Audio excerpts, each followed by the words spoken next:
Hi, I'm Shannon Rollins with Shannon Rollins Real Estate with why FHA financing offers might be turning sellers away from your offer.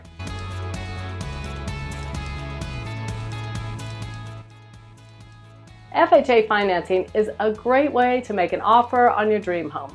However, it might be turning sellers away from your offer. To understand the issue, we need to look at it from a seller's perspective.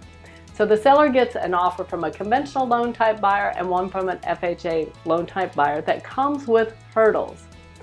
Those hurdles include, one, that the FHA loan requires a FHA appraiser to go out and inspect the property. This is over and above the traditional home inspection that the buyer gets.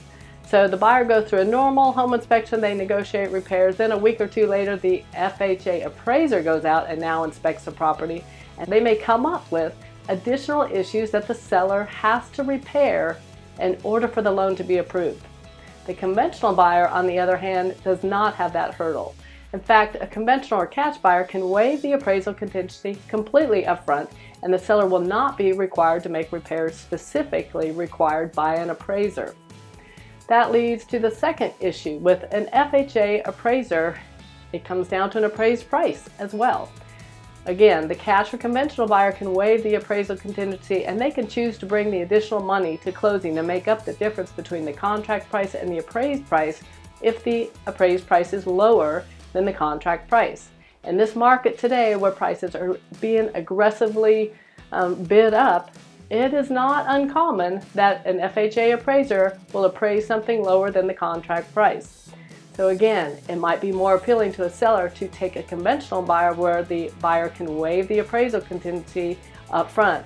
FHA buyers cannot waive that appraisal contingency. They have to sign a form that's required that says that it is contingent upon it getting appraised. Well, and then there's really a third issue too. Sometimes sellers perceive that FHA buyers are not as well equipped to buy because they're only putting 3.5% down, where a conventional buyer may be putting 10 or 20% down. So it might just be a perception that sellers have that they're not as good of a qualified buyer. However, an FHA buyer may have additional cash in the bank, but they can only go the FHA route because of their personal financial situation that will only allow them to qualify for that. So if you are a FHA buyer and you do have additional funds, you might let the listing agent know that as well in case there is some opportunity that you can remedy a situation should something come up. Maybe pay for a repair yourself or something. So that is really the issues that sellers face. And that's why buyers need to understand that if you can qualify to be a conventional buyer, that's the best route to go. It's going to put you in the best position to win the deal. If you have questions about buying or selling, give me a call. My team and I are on standby 7 days a week, 9 a.m. to 8 p.m., ready to help you down the smoother road to sold.